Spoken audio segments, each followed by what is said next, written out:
जय माता दी मित्रों, नमस्कार। हम पढ़ रहे हैं दृष्टि से प्रेमचंद्र युग। प्रेमचंद्र पूर्व युग हो चुका है, प्रेमचंद्र युग देखते हैं। तो प्रेमचंद्र युग का समय कब से कब तक है?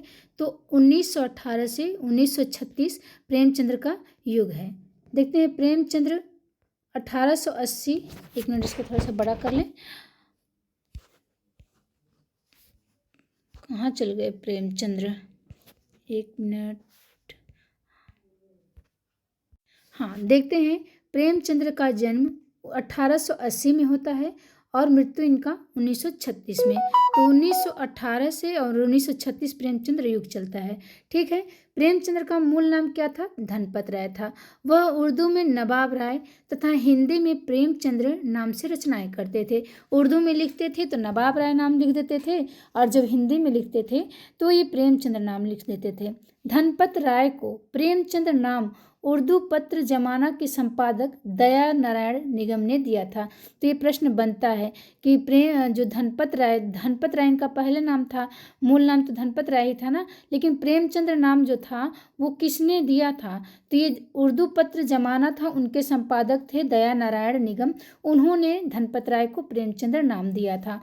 प्रेमचंद्र के आगमन तक हिंदी उपन्यास रोमांच, काल्पनिकता तथा नैतिक उपदेशों से भरा था। जब प्रेमचंद्र का आगमन हुआ था उसके पहले हिंदी उपन्यास कैसा था? उसमें रोमांच थे, काल्पनिकता था, नैतिक उद्देश्यों से भरा था।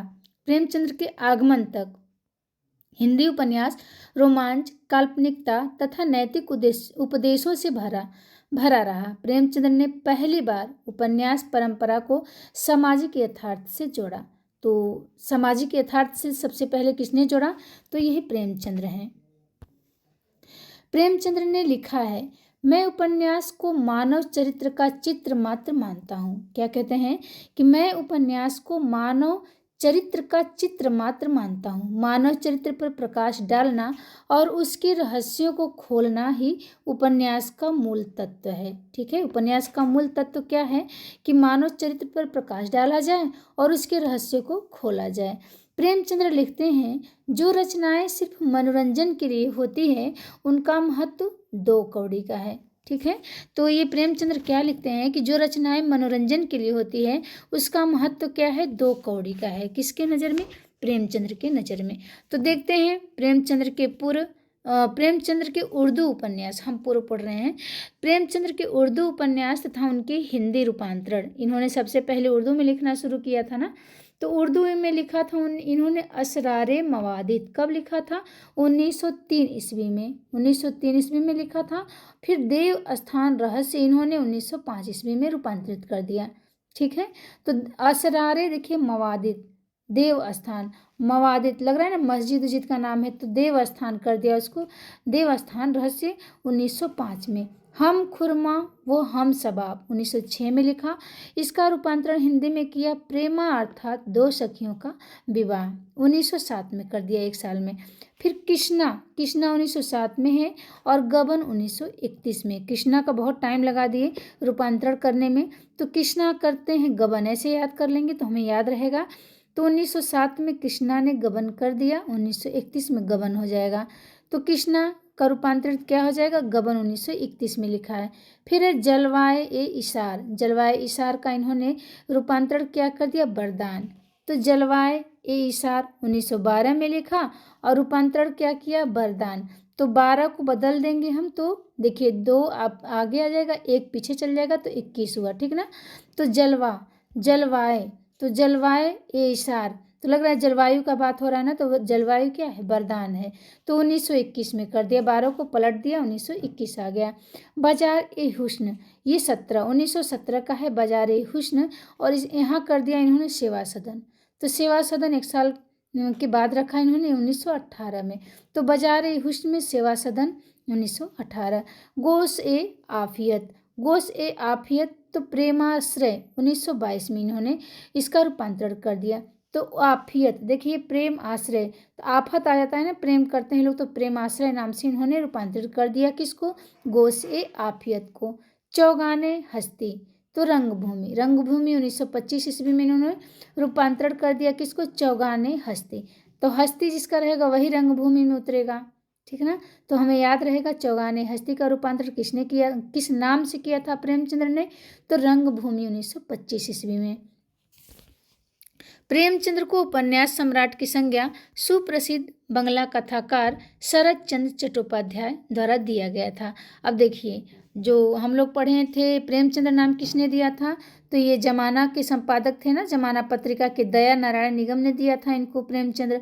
फिर पूछे कि उपन्यास सम्राट की संज्ञा किसने दिया था प्रेमचंद्र को, तो ये सुप्रसिद्ध बंगला कथाकार है कौन, शरद चंद्र चट्टोपाध्याय ने प्रेमचंद्र को क्या कहा, उपन्यास सम्राट की संज्ञा दे दी। ठीक है। प्रेमचंद्र ने अपने अधिकतर उपन्यास पहले उर्दू में लिखे, हम लोग देखे भी हैं कि उर्दू में लिखा, उसके बाद में उसका रूपांतरण हिंदी में कर दिया था। तो वही बता रहे हैं कि बाद में स्वयं उनका हिंदी रूपांतरण प्रस्तुत कर दिए कौन, प्रेमचंद्र। तो पहले उर्दू में लिखते थे, बाद में उसका हिंदी में रूपांतरण कर दिए। ठीक है, आगे बढ़ते हैं।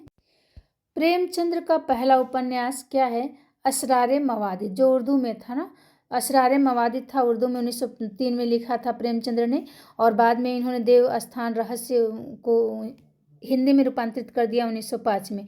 तो सबसे पहले तो असरारे मवादिद ही लिखते हैं उर्दू में, बाद में इसको देव स्थान रहस्य कर देते हैं 1905 में। ठीक है। डॉक्टर नगेंद्र के अनुसार कायाकल्प मूल रूप से हिंदी में लिखित प्रेमचंद्र का पहला उपन्यास है। ठीक है। तो पहला उपन्यास अगर पूछे मूल रूप से लिखे हैं हिंदी में, उसको रूपांतरण नहीं किया है ना, उर्दू में लिखा है, हिंदी में मूल रूप से कौन सा है, तो कायाकल्प। प्रेमचंद्र का काया बदल गया, तो इन्होंने मूल रूप से हिंदी में लिखना शुरू कर दिया। और ये कहता कौन है, डॉक्टर नगेंद्र। तो जब नगेंद्र ऐसे करेंगे, नाक काटे लेगा ना, तो कायाकल्प नगेंद्र प्रेमचंद्र का बदल गया और ये हिंदी में लिखने लगे। ठीक है। प्रेमचंद्र का एकमात्र ऐतिहासिक उपन्यास कौन सा है, तो रूठी रानी।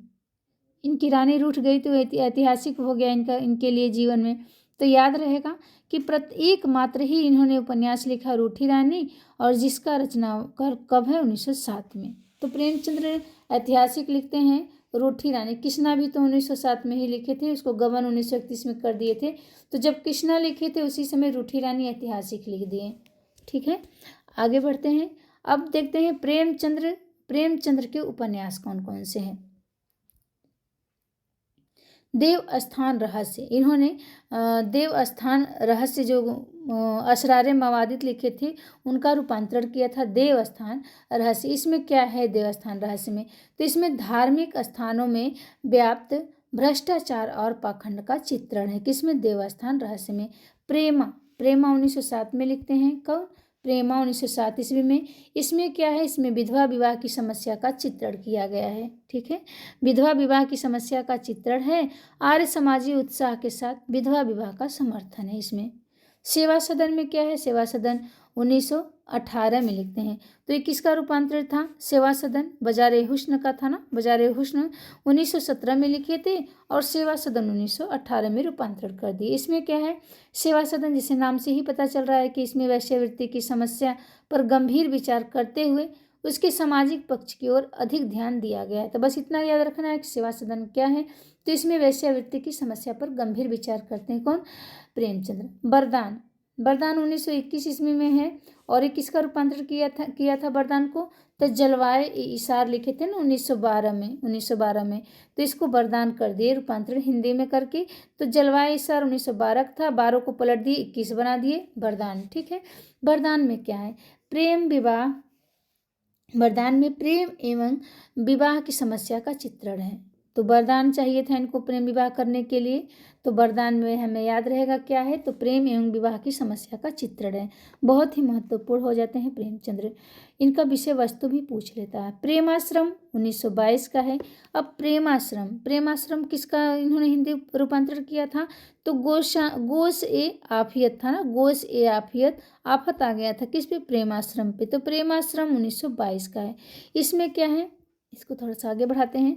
प्रेमाश्रम जो है इनमें ब्रिटिश शासन के अंतर्गत, प्रेमाश्रम में ब्रिटिश शासन के अंतर्गत जमींदारों और किसानों के संबंधों का चित्रण किया गया है। तो ब्रिटिश शासन के अंतर्गत जमींदार और किसान का कैसा संबंध था, वो प्रेमाश्रम में किया गया है। ठीक है ना, प्रेमाश्रम, प्रेम का आश्रम लग रहा है ना, प्रेमाश्रम। तो ब्रिटिश शासन के अंतर्गत जमींदार किसान का संबंध बताया गया। रंगभूमि 1925 का है, और ये जो उर्दू में लिखे थे चौगाने हस्ती, उसी का रूपांतरण कौन सा है, रंगभूमि 1925 में। रंगभूमि में क्या है, तो नव विकसित पूंजीवाद और भारतीय परंपरा, क्या है रंगभूमि में कि नव विकसित पूंजीवाद और भारतीय परंपरा के द्वंद्व को व्यापक फलक पर चित्रित किया गया है। बस इतना ही याद कर लें कि नव विकसित पूंजीवाद और भारतीय परंपरा के द्वंद्व को व्यापक फलक पर चित्रित किया गया है, किसमें, रंगभूमि में।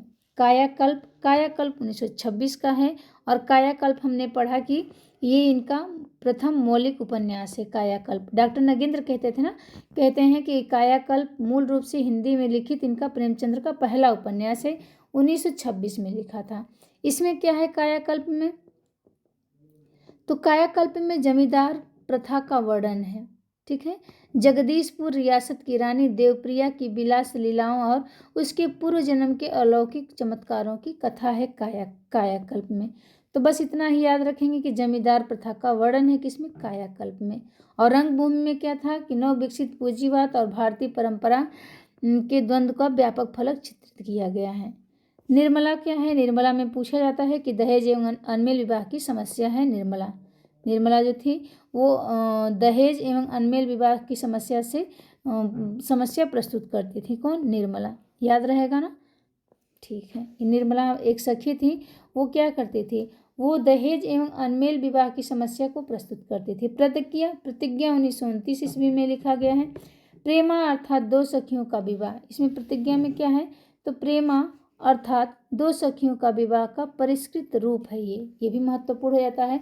प्रतिज्ञा क्या है, प्रेमा अर्थात दो सखियों का विवाह लिखे थे ना, हम खुरमा व हम सबाब था उर्दू में, उसको इन्होंने प्रेमचंद्र ने हिंदी में रूपांतरित किया किस नाम से, प्रेमा अर्थात दो सखियों का विवाह। तो यहाँ क्या है, यहाँ प्रतिज्ञा है, और प्रतिज्ञा क्या है, तो प्रेमा अर्थात दो सखियों का विवाह का परिष्कृत रूप है। प्रतिज्ञा जो है ये ऐसे कर लेंगे कि प्रेमा और दो सखी प्रतिज्ञा लेती हैं, ठीक है, तो यही परिष्कृत रूप है। कौन सा, प्रतिज्ञा। गबन 1931 ईस्वी में लिखते हैं प्रेमचंद्र। 1931 में कृष्णा ने गबन किया था, तो कृष्णा 1907 में लिखे थे, और गबन 1931 ईस्वी में लिखते हैं। कला की दृष्टि से इसे प्रेमचंद्र का प्रथम क्या माना जाता है, प्रथम श्रेणी का उपन्यास माना जाता है। देखिए प्रथम करके कई बहुत कंफ्यूज करते हैं। अगर प्रथम मौलिक उपन्यास पूछे तो कौन सा हम पढ़े हैं अभी, कायाकल्प। नगेंद्र के अनुसार प्रथम हिंदी में लिखित मौलिक उपन्यास कायाकल्प है। अब यहाँ हम लोग क्या पढ़ रहे हैं, कौन सा पढ़े हैं, गबन, ठीक है। कला की दृष्टि से इसे प्रेमचंद्र का प्रथम श्रेणी का उपन्यास माना जाता है। कला, अब गबन करने के लिए कला ही तो चाहिए, सब थोड़ी गबन कर पाएंगे, ठीक है। तो याद रहेगा कि कला की दृष्टि से प्रेमचंद्र का प्रथम उपन्यास माना जाता है। और इसमें क्या है, इसमें दिखावे और प्रदर्शन की तो प्रवृत्ति तथा स्त्री की आभूषण प्रियता के त्रासदी का नाटकीय चित्रण किया गया है। गबन, इनका पति गबन कर देता है ना इनको गहना दिलाने के लिए। कर्मभूमि 1932 का है, इसको थोड़ा सा कर लेते हैं, बहुत छोटा हो जाता है इसलिए हम। कर्मभूमि 1932 का है। राष्ट्रव्यापी आर्थिक मंदी और महात्मा गांधी के नेतृत्व में चलने वाले स्वाधीन आंदोलनों का अंकन है, ठीक है। साथ ही इसमें अछूतों के सामाजिक जीवन की स्वीकृति का सवाल है। सामाजिक राजनीतिक कार्यकलापों में स्त्रियों की भूमिका के सवाल को गंभीरता से उठाया गया है कर्मभूमि में। इस उपन्यास में शहरी क्रांति का नेतृत्व डॉक्टर शांति कुमार एवं सुखद तथा ग्रामीण आंदोलन का नेतृत्व अमरकांत एवं आत्मानंद करते हैं। किसमें, कर्मभूमि में। अब देखते हैं गोदान 1936 का लिखा गया है, और इसमें भारतीय ग्रामीण जीवन की हृदय विदारक परिस्थितियों एवं शहरी जीवन की झलकियां हैं। तो गोदान में क्या है, भारतीय ग्रामीण जीवन की हृदय विदारक परिस्थितियां हैं और शहरी जीवन की झलकियां। इसमें 7 छोटी एवं बड़ी कथाएं हैं तथा भारतीय किसान जीवन की महागाथा होरी के माध्यम से चित्रण किया गया। तो इसमें यह भी याद रखना कि कितनी इसमें छोटी या बड़ी कथाएं हैं, तो 7, ठीक है। गोदान में 7 छोटी बड़ी कथाएं हैं। अब देखते हैं मंगलसूत्र 1936 में, ये तो इनका अपूर्ण ही है, इनका अपूर्ण है मंगलसूत्र। देखिए हम ये थोड़ा सा अपना पेज लाल पीला कर दिए हैं। पढ़ने के चक्कर में हमें नहीं पता था कि इसका PDF बनाना पड़ेगा, फिर हमें क्लास लेना पड़ेगा यूट्यूब पे। तो नहीं तो ऐसा नहीं करते, साफ साफ रखते। ठीक है, तो देखते हैं बच्चन सिंह क्या लिखते हैं। महात्मा गांधी, यहाँ देख लीजिए बच्चन, डॉक्टर बच्चन सिंह ने प्रेमाश्रम को हिंदी का पहला राजनीतिक उपन्यास माना है। अब देखिए प्रेमाश्रम ये क्या है, राजनीति है, इसमें बहुत राजनीति हुआ है प्रेमाश्रम में। तो ये हिंदी का पहला राजनीतिक उपन्यास बच्चन सिंह किसे मानते हैं, प्रेमाश्रम को मानते हैं। और कायाकल्प को डॉक्टर नगेंद्र लिखित रूप से हिंदी में प्रथम मानते हैं।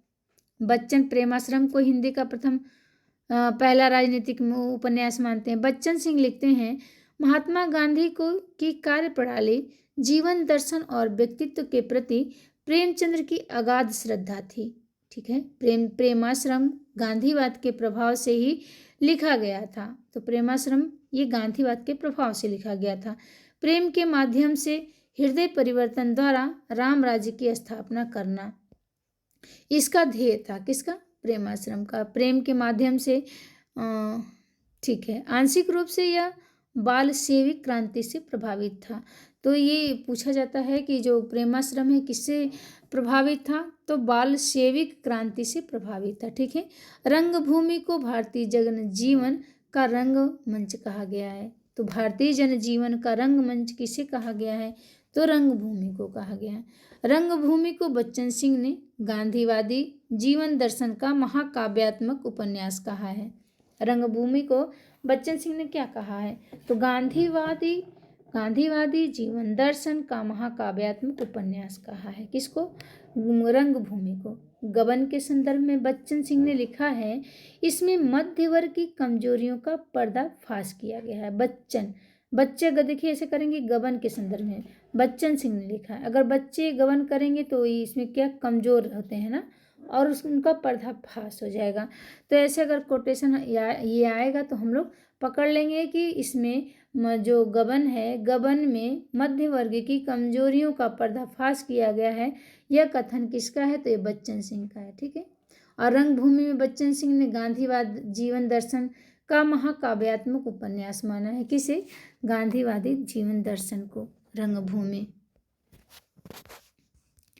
फिर है कि प्रेमचंद्र पर अपने उपन्यासों में विभिन्न समस्याओं का आदर्शवादी एवं कृत्रिम समाधान प्रस्तुत करने का आरोप लगता है।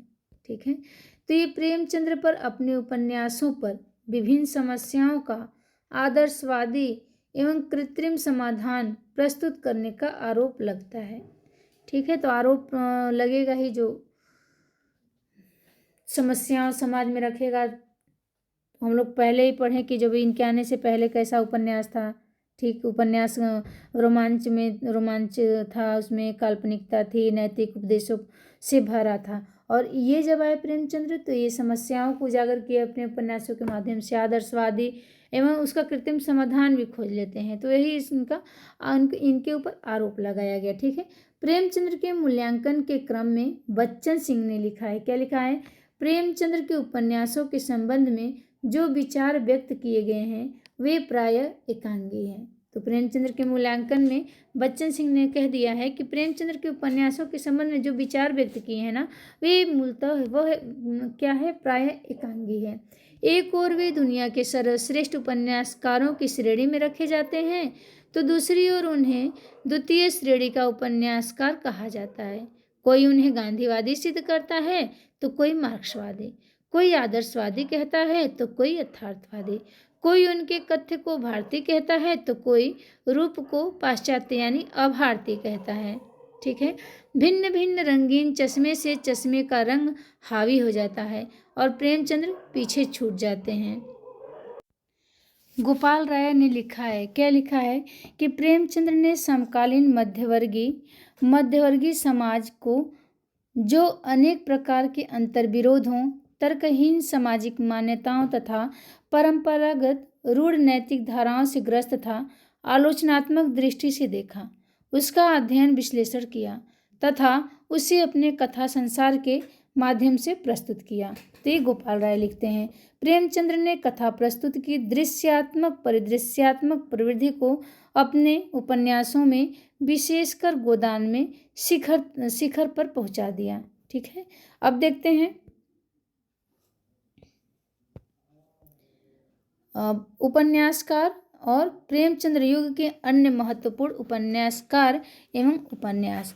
तो आते हैं गोविंद बल्लभ पंत। इनका जन्म होता है कब? इनका जन्म होता है 1887 में, मृत्यु हो जाता है 1971 में। तो इनकी रचना है सूर्यास्त, प्रतिमा, मदारी, एक सूत्र। तो गोविंद बल्लभ पंत की प्रतिमा बनती है कब? सूर्यास्त के समय। सूर्यास्त के समय गोविंद बल्लभ पंत की प्रतिमा बन जाती है। तो गोविंद बल्लभ पंत का था सूर्यास्त, प्रतिमा, मदारी, एक सूत्र।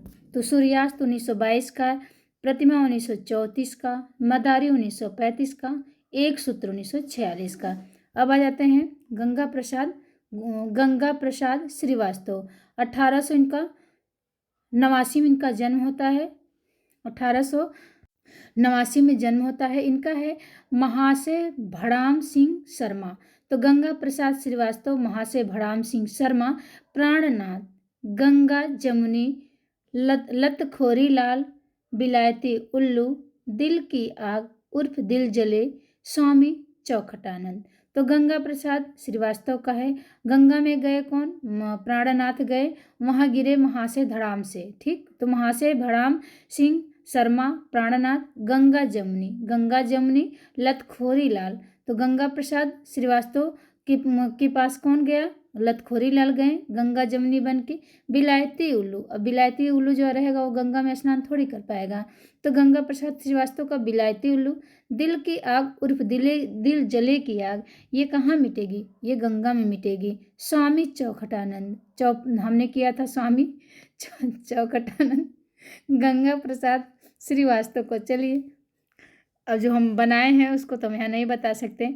तो गंगा प्रसाद श्रीवास्तव का है महाशय भड़ाम सिंह शर्मा, प्राणनाथ, गंगा जमुनी, लतखोरी लाल, बिलायती उल्लू, दिल जले की आग उर्फ दिल जले, स्वामी चौखटानंद। ये हो गया किसका? गंगा प्रसाद श्रीवास्तव का। जयशंकर प्रसाद का 2 ही उपन्यास लिखे हैं। देखिए गंगा प्रसाद और जयशंकर प्रसाद एक ही साथ इनका जन्म है 1889 में। इनका है कंकाल 1929 की है और तितली 1934 की है। किसका? जयशंकर प्रसाद का। राधिका रमण प्रसाद सिंह है। ठीक है, राधिका रमण प्रसाद सिंह का है राम रहीम। राधिका रमण करते करते कहाँ जाते हैं? राम रहीम के पास जाती हैं। वहाँ पुरुष और नारी पहले से ही बैठे रहते हैं। तो राधिका रमण करते करते कहाँ जाती हैं? प्रसाद लेने के लिए राम रहीम के पास जाती हैं। वहाँ पुरुष और नारी बैठे रहते हैं और अपने अपने संस्कार में बैठे रहते हैं। तो देखती हैं ये चुंबन और चाटा। तो राधिका रमण, चुंबन और चाटा, संस्कार राम रहीम, पुरुष और नारी राधिका रमण प्रसाद का हो गया। विश्वम्बर नाथ शर्मा कौशिक, इनका जन्म 1891 ईस्वी में होता है। माँ और भिखारड़ी, तो माँ 1929 की है, भिखारड़ी भी 1929 से। विश्व में माँ क्या होती है? भिखारी बन जाती है ना अपने बच्चों के लिए। तो विश्वम्बर नाथ शर्मा। फिर है चतुरसेन शास्त्री का है, ये तो बड़ा लंबा लिखे हैं। तो चतुरसेन शास्त्री का जन्म भी देखिए 1891 में होता है, जब विश्वम्बर नाथ शर्मा कौशिक का होता है। ठीक है, और इन्होंने एक बार इसको एक एक करके देखेंगे। ठीक, हाँ, तो चतुरसेन शास्त्री का है हृदय की परख। तो बड़े चतुर रहते हैं, हृदय की परख कर लेते हैं। ठीक, हृदय की परख करते हैं कि कितने कौन बेविचार में है। हृदय की प्यास है, अमर अभिलाषा। तो चतुर लोगों की अमर अभिलाषा रहती है, हृदय की प्यास बुझाते हैं। बेविचार जो रहता है उसको पकड़ लेते हैं। कैसे? हृदय की परख इनके पास ज़्यादा रहती है। चतुरसेन शास्त्री। आत्मदाह, वैशाली की नगर वधु और वैशाली की नगर वधु क्या है? बहुत चतुर है, आत्मदाह कर लेती है। हम सन नहीं याद कर रहे हैं कि कितना सन याद किया जाएगा। ठीक है ना, तो एक बार बोल ही देते हैं कि हृदय की परख 1918 का है, बेविचार 1924 का है चतुरसेन शास्त्री का, और हृदय की प्यास 1931, अमर अभिलाषा 1933, आत्मदाह 1937, वैशाली की नगर वधु 1948 में चतुरसेन शास्त्री की है। 7वां है मंदिर की नर्तकी, जो मंदिर की नर्तकी रहती है ना वो भी बहुत चतुर रहती हैं। रक्त की प्यास, तो ये मंदिर की नर्तकी को रक्त की प्यास होती है और ये अपने चतुराई से ना चतुर सेन शास्त्री है तो अपराजिता। अब देखिए चतुर सेन शास्त्री का अपराजिता है। आलमगीर, आलमगीर देखिए फिर है अपराजिता, आलमगीर चतुर्सेन का है, चतुर्सेन शास्त्री का है आलमगीर। और आलमगीर भीष्म साहनी का नाटक भी है, ठीक है। आलमगीर देखिए उपन्यास है चतुर्सेन शास्त्री का और भीष्म साहनी का नाटक है आलमगीर। फिर है सोमनाथ, तो सोमनाथ मंदिर की नर्तकी रहती हैं कौन, ये चतुर्सेन शास्त्री। ऐसे करके याद किया है। वयम रक्षाम, तो ये मंदिर की नर्तकी वयम रक्षामा कहती हैं सोमनाथ से, ठीक। और चतुर्सेन शास्त्री। फिर है एक बार और देखते हैं इनका एक बार में, क्या है कि मंदिर की नर्तकी, रक्त की प्यास, अपराजिता, आलमगीर, सोमनाथ, वयम रक्षामा। 13 नंबर का है इनका उपन्यास गोली। तो चतुर्सेन शास्त्री हैं, गोली चलाने इनको आता है। सोना और खून, सहृदय की चट्टाने, गोली चलाते हैं तो सहृदय की चट्टाने पे चलाते हैं। बिना चिराग का शहर, बिना चिराग के शहर में चतुर लोग ही रह पाएंगे। तो एक बार इनका सारा पढ़ लेते हैं, ठीक है। क्या है, हृदय की परख, व्यभिचार चतुर्सेन शास्त्री का है। हृदय की प्यास, अमर अभिलाषा, आत्मदाह वैशाली की नगर बधू, मंदिर की नर्तकी, रक्त की प्यास, अपराजिता, आलमगीर, सोमनाथ, वयम रक्षाम, गोली, सोना और खून, सहयाद्री की चट्टाने, बिना चिराग का शहर। और हमने अलग से लिखा है इसमें देखिए, नरमेघ, खग्रास, शहर। अब है शिव पूजन सहाय, इनका जन्म होता है 1893 में। शिव पूजन सहाय, देहाती दुनिया, देहाती दुनिया इनका एक ही उपन्यास है क्या यहाँ पे, हाँ देहाती दुनिया इनका एक ही उपन्यास है शिव पूजन सहाय का। और इसे आंचलिक उपन्यास माना है, किसने माना है देहाती दुनिया को, तो गोपाल राय ने माना है, ठीक है, गोपाल राय ने माना है। सियाराम शरण गुप्त 1895 में जन्म लेते हैं और 1963 में इनकी मृत्यु हो जाती है। गोद, सियाराम शरण गुप्त, गोद, अंतिम आकांक्षा, नारी। तो गोद 1932 का है, अंतिम आकांक्षा 1934 का है, नारी 1937 का है। तो सिया राम क्या चाहते हैं, हर नारी की अंतिम आकांक्षा रहती है ना कि गोद में ही, अपने पति की गोद में ही उनकी अंतिम सांसें रहे। तो सिया राम, सिया का भी राम से यही अपेक्षा था कि ये नारी थी, अंतिम आकांक्षा था कि गोद में, तो गोद अंतिम आकांक्षा नारी, किसका, सिया राम शरण गुप्त का। अनूपलाल मंडल 1896, इनका जन्म 1896 में होता है। निर्वासिता, ये अपने मंडल से निर्वासित हो जाते हैं ना, मंडल और किसी के नाम के आगे नहीं लगा है, तो ये निर्वासिता हो जाते हैं अनूपलाल मंडल। समाज की वेदी पर से, ठीक। साकी, अब इनको साकी चाहिए इनको, तो समाज की वेदी से निर्वासिता हो जाते हैं। साकी चाहिए अनूपलाल मंडल को। रूपरेखा, ज्योतिर्मयी, मीमांसा, तो अनूपलाल मंडल का रूप रेखा कैसा हो गया है, ज्योतिर्मयी हो गया है। जब ये निर्वासित हो गए समाज की वेदी से अनूपलाल मंडल, तो इनको साकी चाहिए और इनकी रूपरेखा ज्योतिर्मयी हो गई है। अभी मीमांसा इनका है कि आवारों की दुनिया, आवारों की दुनिया दर्द की तस्वीरें बुझने न पाए। तो कहते हैं अनूपलाल मंडल की आवारों की दुनिया दर्द की तस्वीरें बुझने न पाए, किसका है, अनूपलाल मंडल का है। तो निर्वासिता, समाज की वेदी पर, साकी, रूपरेखा ज्योतिर्मयी, मीमांसा, आवारों की दुनिया दर्द की तस्वीरें बुझने न पाए। फिर है चंडी प्रसाद हृदय, मनोरमा, ये लिखते हैं मनोरमा।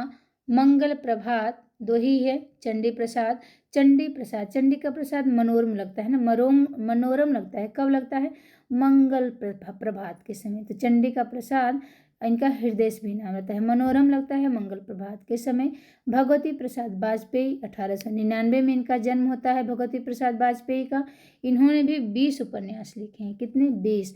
तो देखते हैं भगवती प्रसाद वाजपेयी, प्रेम पथ, तो प्रेम से पथ कहते हैं ना, भगवती के पथ पे चलते हैं, प्रेम पथ, भगवती का प्रसाद लेने के लिए वाजपेयी। मीठी चुटकी, अनाथ पत्नी, मुस्कान, त्यागमयी, प्रेम निर्वाह, लालिमा। तो भगवती का प्रसाद लेने के लिए प्रेम पथ पे जा रहे हैं, मीठी चुटकी बजाते हुए। कौन जा रहे हैं? अनाथ पत्नी। और अपने चेहरे पे कैसा मुस्कान लिए हुए हैं, त्यागमयी हैं, प्रेम का निर्वाह करती हैं। और ये लालिमा, इनका मुख कैसा है? लालिमा इनके मुख पे छाया, मुस्कान पे इनके लालिमा छाया हुआ है। भगवती प्रसाद वाजपेयी पतिता की साधना करने जाती हैं। कहाँ? भगवती प्रसाद वाजपेयी के यहाँ पिपासा हैं, 2 बहनें नियंत्रण में रखती हैं। चलते चलते भूदान इन्होंने दान कर दिया, विश्वास का बल बढ़ता गया। तो चंडी क्या था? भगवती प्रसाद वाजपेयी का पतिता की साधना, पिपासा, 2 बहनें नियंत्रण, चलते चलते भूदान, विश्वास का बल, एक प्रश्न। तो ये एक प्रश्न 2 बहनें करती हैं किससे? भगवती प्रसाद वाजपेयी से। निरंतर, एक प्रश्न निरंतर करती हैं, कहती उससे न कहना, कहती हैं उससे न कहना, चंदन और पानी टूटते बंधन आज और अभी। चंदन और पानी की तरह टूटते बंधन है आज और अभी, विजयश्री होगी। तो ये 2 बहनों की कहानी हम लोग करके लिख दिए, पढ़ दिए, याद करा दिए कि किसके? भगवती प्रसाद वाजपेयी का। एक बार सारा देखते हैं 20। तो भगवती प्रसाद वाजपेयी का है प्रेम पथ, मीठी चुटकी,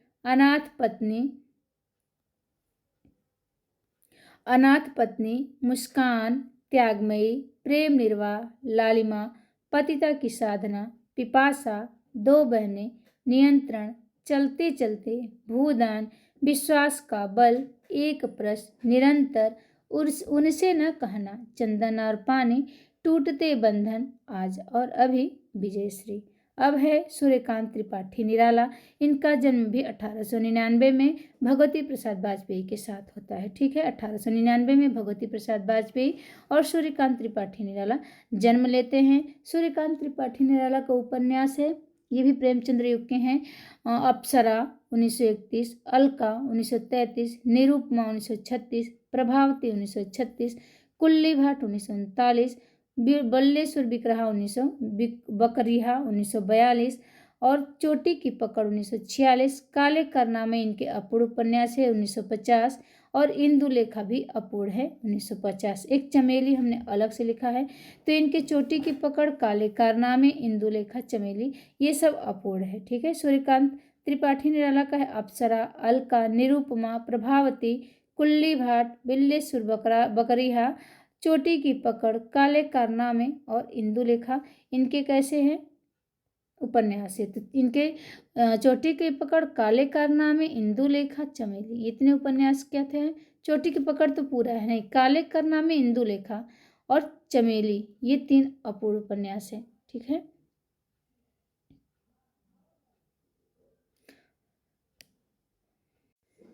ये भी बहुत बड़ा है, 2 भाग में लग रहा है, बनाना पड़ेगा। तो एक बार रचनाओं को देख लेते हैं, एक बार इनके डिटेल देख लेंगे दूसरे भाग में। ठीक है। पांडे बच्चन शर्मा उग्र 1900 में इनका जन्म होता है और इनका है चंद हसीनों के खतूत।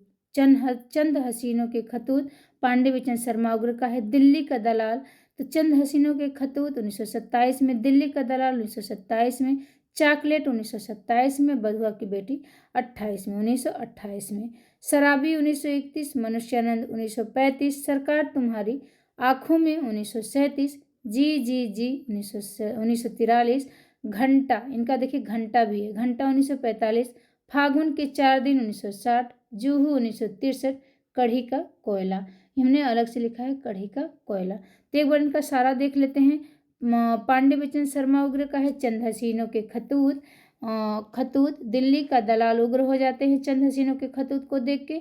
चॉकलेट देते हैं किसको? बधुआ की बेटी को। शराबी आता है मनुष्यानंद, शराबी रहता है। सरकार तुम्हारी आंखों में, जी जी जी, घंटा, तो सरकार तुम्हारी आंखों में घंटा, तो ये उग्र हो जाते हैं। फागुन के 4 दिन जुहू चलेंगे और कढ़ी में कोयला बनाएंगे। तो ये हो जाएगा पांडे बच्चन शर्मा उग्र का। फिर है श्रीनाथ सिंह। श्रीनाथ सिंह 1901 में इनका जन्म होता है। ये बड़ी उलझन में रहते हैं। श्रीनाथ एक हमारे गांव के हैं, तो उन्हीं पे मैं इनको याद कर ली हूँ। तो श्रीनाथ सिंह क्या है? ये बड़े उलझन में रहते हैं, क्षमा मांगते हैं, प्रेम परीक्षा भी देते हैं। क्षमा मांगते हैं, बड़ी उलझन में रहते हैं, प्रेम परीक्षा देते हैं, एकांकिनी हो गए हैं। इनका वो हो गया है तलाक हो गया। तो ये एकांकिनी हो गए हैं। जागरण प्रजामंडल, जागरण में रहते हैं, जागरण पत्रिका में मतलब काम करते हैं, ऐसे करेंगे, अखबार बेचते हैं। तो जागरण प्रजामंडल एक और अनेक अपहर्ता, तो जागरण में काम करते हैं, प्रजामंडल में कहते हैं एक और अनेक अपहर्ता आते हैं। तो इनको श्रीनाथ का याद करना है। ये उलझन में रहते हैं श्रीनाथ सिंह, क्षमा मांगते हैं, प्रेम परीक्षा देते हैं, एकांकिनी हो जाते हैं, जागरण अखबार में काम करते हैं, जागरण होता है ना, तो प्रजामंडल में जाते हैं तो कहते हैं एक और अनेक अपहर्ता वहाँ इनको मिलते हैं। अब आते हैं प्रताप नारायण श्रीवास्तव, इनका जन्म होता है 1904 ईस्वी में। विदा, प्रताप नारायण श्रीवास्तव विदा कर देते हैं। विजय, विकास, 42, विसर्जन, बेकसी का मजार, विषमुखी, वेदना, वंदना, वंचना, विनाश के बादल, विपथगा। विपथगा प्रताप नारायण श्रीवास्तव का उपन्यास है। बंधन विहीनता, व्यावर्तन, बंदिता, विश्वास की बेदी पर बिहान। तो इनका विश्वास की बेदी पर क्या हो गया, बिहान हो गया। तो देखिए इनका सब जो है ना प्रताप नारायण श्रीवास्तव का सब ब से दिया है, ठीक है।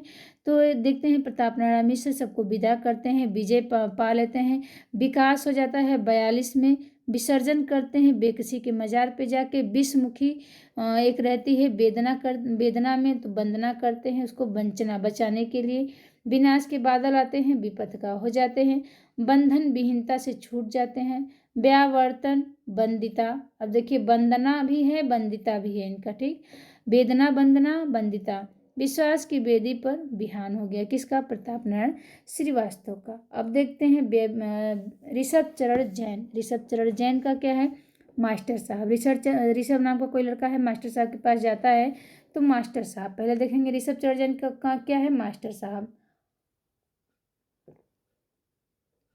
ऋषभ चरण जैन पैसे का साथी इनको मिलता है, दिल्ली का व्यभिचार के पास जाते हैं, बुरके वाली, वेश्या पुत्र, चांदनी रात, सत्याग्रह, दुराचार के अड्डे, गदर, भाग्य, भाई, रहस्यमयी, मधुकरी, दिल्ली का कलंक। तो दिल्ली का कलंक देखिए इनका ऋषभ चरण जैन का है, दिल्ली का व्यभिचार भी है, दिल्ली का कलंक भी है। चंपाकली, मंदिर दीप, हिज हाइनेस, मैं खाना, 3 इक्के, चांदनी रात। तो ये क्या करते हैं ऋषभ चरण जैन, ये मास्टर साहब के पास जाते हैं, पैसों का साथी इनके पास बहुत है, दिल्ली के व्यभिचार को देखते हैं, और बुरके वाली कहती है वेश्या पुत्र हो तुम ऋषभ चरण जैन, तो कहते हैं चांदनी रात में सत्याग्रह बोलो, तो कहती है दुराचार के अड्डे पे आए हो, गदर मचा रहे हो, भाग्य तुम्हारा जाने, भाई रहस्यमयी है, मधुकरी, दिल्ली का कलंक, चंपाकली, मंदिर दीप में जाती है, हिज हाइनेस, मैखाना, 3 इक्के, चांदनी रात। 3 इक्के पे मैखाना पर बैठ के जाते हैं हिज हाइनेस करके, कौन, ऋषभ चरण जैन। मदारी लाल गुप्त का है गौरी शंकर और सखाराम, फिर मानिक मंदिर। तो मदारी लाल, गौरी शंकर, सखाराम, मानिक मंदिर, ये मदारी लाल का है। गिरिजा दत्त शुक्ल, गिरीश, संदेह में रहते हैं कि गिरें कि नहीं गिरें, प्रेम की पीड़ा है इनके पास, इसलिए संदेह में रहते हैं गिरिजा दत्त शुक्ल। अरुणोदय के समय कहते हैं बाबू सहाय, पाप की पहेली बुझा रहे हो। तो गिरिजा दत्त शुक्ल, गिरीश, ये कह रहे हैं संदेह में रहते हैं, प्रेम की पीड़ा में रहते हैं, और अरुणोदय के समय कहते हैं बाबू साहब पाप की पहेली बुझा रहे हो। तो ये हो गया किसका, गिरिजा दत्त शुक्ल का।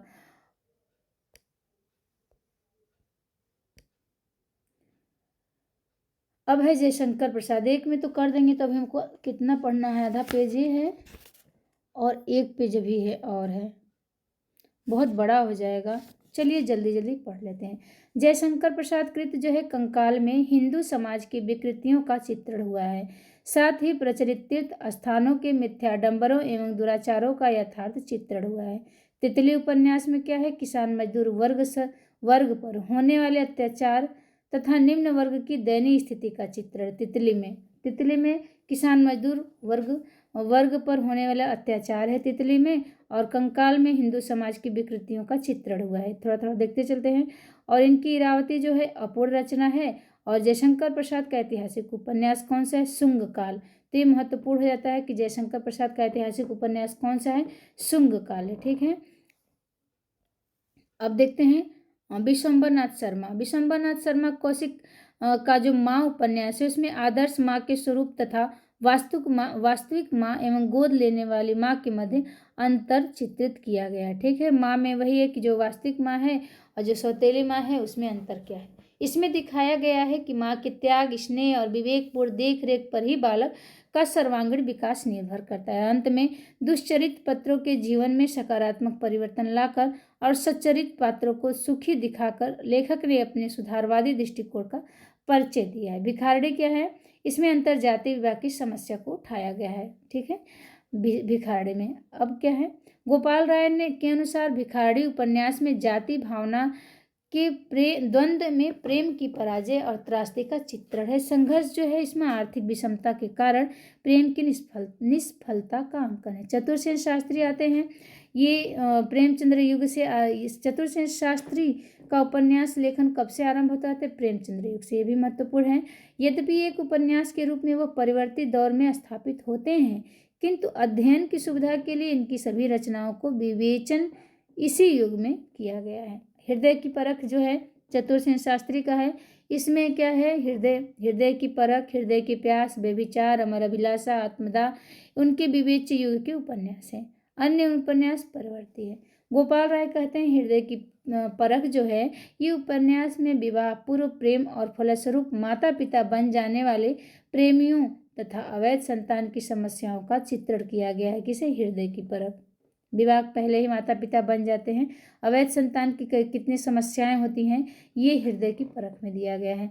अमर अभिलाषा में विधवाओं पर होने वाले अत्याचार तथा व्यभिचार उपन्यास में प्रेम के अमर्यादित तथा अश्लील रूप का चित्रण है।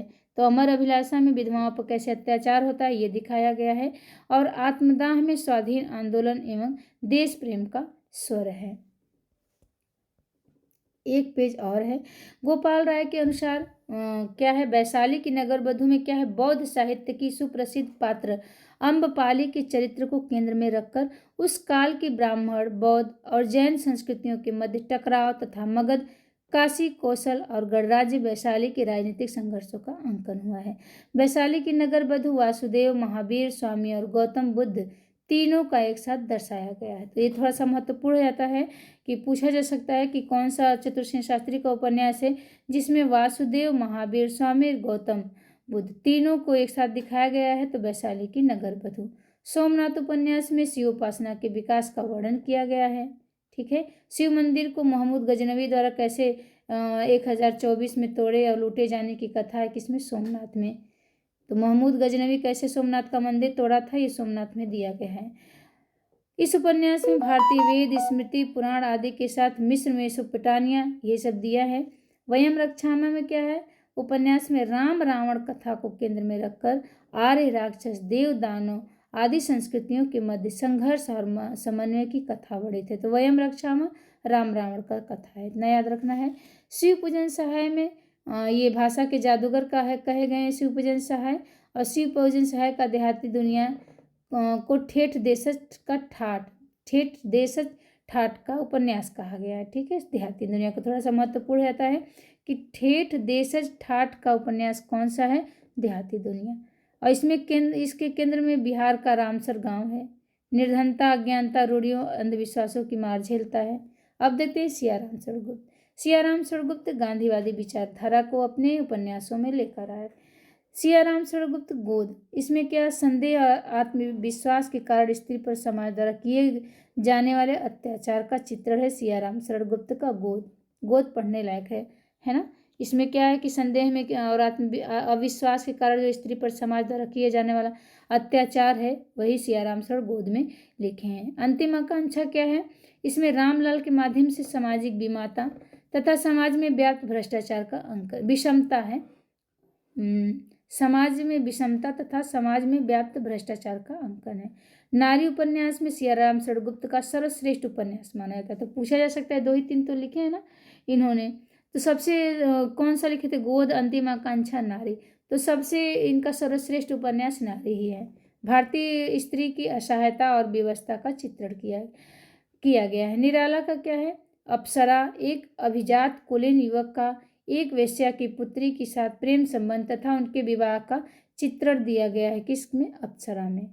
अलका इनका क्या है? अवध क्षेत्र के किसानों की अभावग्रस्त तथा दयनीय स्थितियों का चित्रण है। किसमें? अलका में।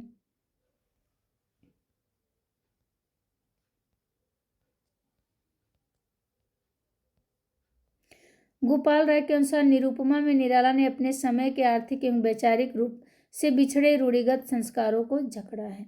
प्रभावती उपन्यास क्या है? ऐतिहासिक रोमांस की संज्ञा दी है। किसने? स्वयं निराला ने। तो किस उपन्यास को ऐतिहासिक रोमांस की संज्ञा दी है? प्रभावती। बेचन का चंद हसीनों का खतूत हिंदी में पत्रात्मक प्रवृत्ति का प्रवर्तक उपन्यास है। तो थोड़ा सा ये महत्वपूर्ण हो जाता है कि कौन सा उपन्यास जो है कौन सा उपन्यास जो है हिंदी में पत्रात्मक प्रवृत्ति का प्रवर्तन करता है।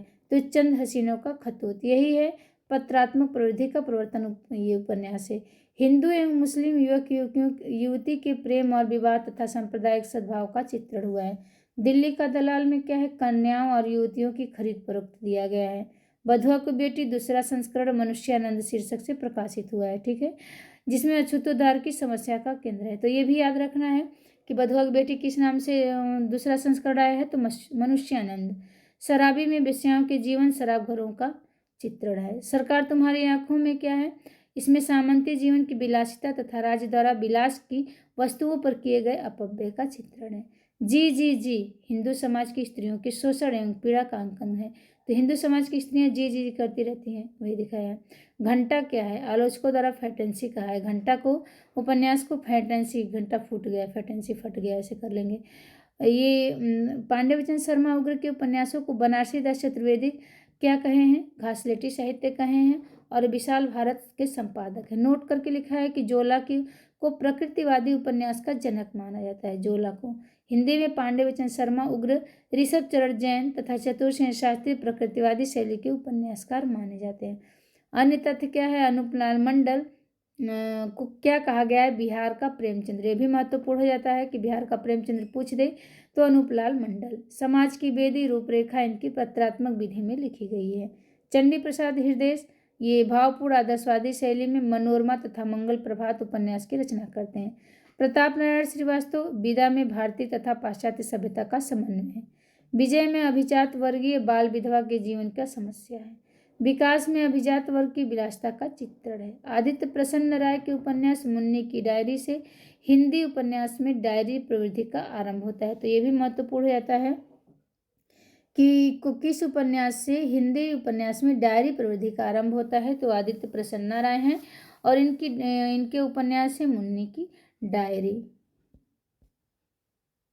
प्रेमचंद्र युग के उपन्यास खत्म हो गए। थोड़ा सा क्लास लंबी हो गई है, तो आप लोगों का बहुत बहुत धन्यवाद। चलते मिलते हैं, चलिए अगले क्लास में। और अगर आप लोग को थोड़ा सा मेहनत सार्थक लगे तो लाइक शेयर सब्सक्राइब जरूर करिएगा और रिवीजन करते रहिए। सबका पढ़ा हुआ है, जिसे टाइम नहीं मिल रहा है तो आप लोग इसको अपना घर में खाना बनाते हुए, काम करते हुए भी सुन सकती हैं। महिलाओं के लिए बहुत समस्या है। तो जय माता दी, सभी को राधे राधे, नमस्कार।